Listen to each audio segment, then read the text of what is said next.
Halo guys, 2 hari ini ramai isu soal Sri Mulyani yang katanya bakal mundur dari Kementerian Keuangan.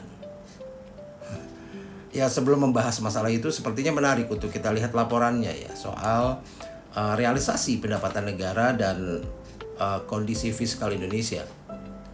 Nah, jadi realisasi pendapatan negara hingga 28 Februari 2025 hanya mencapai 316,9 triliun atau 10,5% dari target APBN 2025 sebesar 3.005,1 triliun.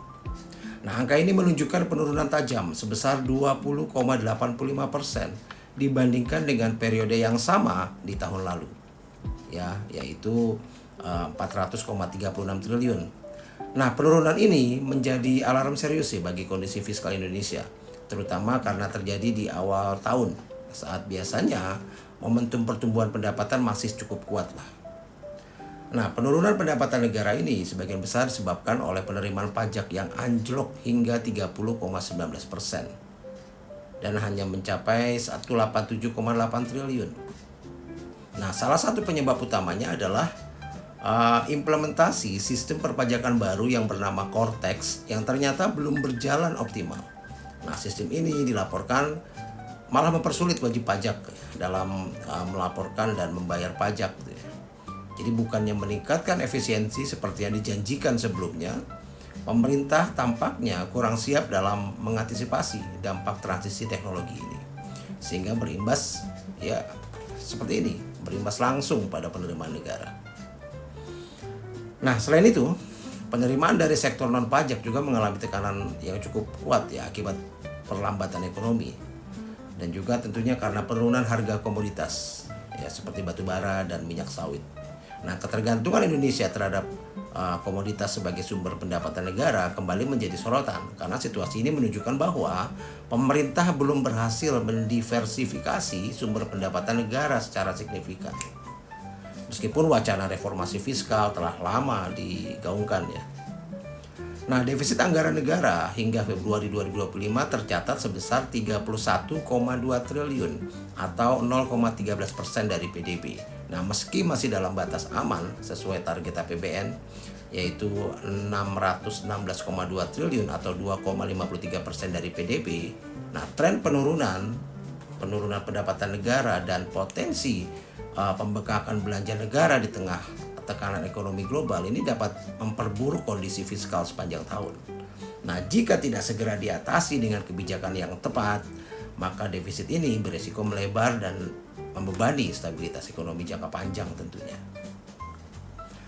Nah, saya rasa ini menjadi sorotannya soal ketidakmampuan pemerintah mengelola transisi teknologi ya, terutama soal pajak tadi ini. Jadi implementasi sistem Cortex ini menjadi bukti nyata lemahnya perencanaan dan eksekusi kebijakan pemerintah dalam mengelola perubahan teknologi penting. Nah, jadi bukannya meningkatkan efisiensi administrasi perpajakan, sistem ini justru menciptakan hambatan bagi wajib pajak. Jadi pemerintah seharusnya melakukan uji coba yang lebih komprehensif sebelum menerapkan sistem secara nasional.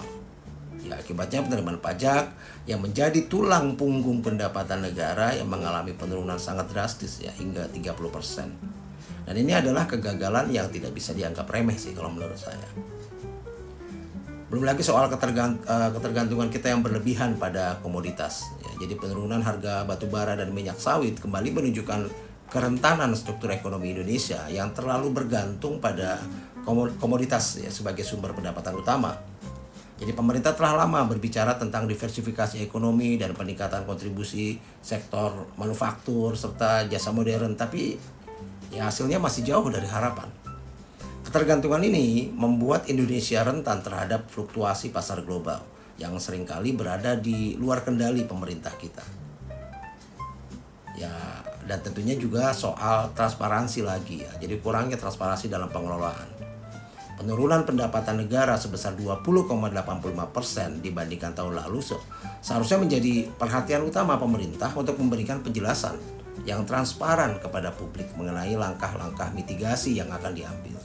Hingga saat ini, respon pemerintah terkesan normatif ya, dan kurang konkret dalam menjawab kekhawatiran masyarakat terkait kondisi fiskal ke depan. Nah, Di tengah kondisi fiskal yang semakin sulit, lalu muncullah spekulasi bahwa Menteri Keuangan Sri Mulyani akan mundur gitu ya dari jabatannya. Nah, isu ini menjadi perbincangan hangat di berbagai kalangan karena Sri Mulyani dianggap sebagai salah satu figur yang paling kompeten lah katanya ya dalam mengelola keuangan negara selama bertahun-tahun. Nah, jika benar Sri Mulyani akan mundur, maka hal tersebut dapat berdampak besar pada stabilitas ekonomi Indonesia. Pengunduran diri seorang Menteri Keuangan di tengah tekanan fiskal seperti saat ini bisa memicu ketidakpercayaan pasar terhadap kemampuan pemerintah mengelola ekonomi. Ya, tapi demikian, kritik terhadap Sri Mulyani juga tidak sedikit ya. Jadi terutama terkait kebijakan pajak ya, yang dinilai kurang efektif dan kegagalan dalam reformasi struktural untuk memperkuat basis pendapatan negara. Ya, jadi saya rasa meski sering mempromosikan reformasi perpajakan, ya hasilnya belum terlihat signifikan. Penurunan penerimaan pajak tahun ini menjadi bukti nyata bahwa kebijakan perpajakan masih jauh dari optimal. Ya, jadi sebagai Menteri Keuangan yang sudah sangat senior ya dengan pengalaman internasional, Sri Mulyani seharusnya lebih proaktif dalam mendorong kebijakan diversifikasi ekonomi guna mengurangi ketergantungan pada komoditas. Dan juga di tengah situasi sulit seperti ini, masyarakat membutuhkan kepastian dan transparansi gitu dari pemerintah, terutama dari figur seperti Sri Mulyani yang memiliki pengaruh besar terhadap kebijakan fiskal negara kita. Nah ya, jadi kalau menurut saya yang pertama dilakukan pemerintah ini harusnya segera melakukan evaluasi menyeluruh terhadap Cortex gitu, implementasinya gitu, dan memberikan solusi bagi wajib pajak yang mengalami kesulitan teknis gitu. Lalu ya tentunya seperti tadi, fokus pada pengembangan sektor manufaktur yang berteknologi tinggi serta jasa modern untuk memperluas basis pendapatan negara. Dan selanjutnya tentunya pemerintah perlu meningkatkan komunikasi publik terkait kondisi fiskal terkini dan langkah-langkah mitigasi untuk menjaga kepercayaan masyarakat serta para investor. Nah, jika isu pengunduran diri Sri Mulyani benar terjadi, maka pemerintah harus memastikan pengganti yang kompeten serta memperkuat koordinasi antar kementerian untuk menghadapi tantangan fiskal tahun ini.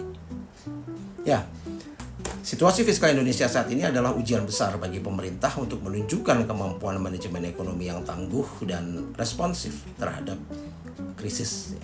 Nah, langkah-langkah konkret diperlukan untuk segera untuk bisa menghindari dampak jangka panjang yang lebih buruk bagi perekonomian negara kita.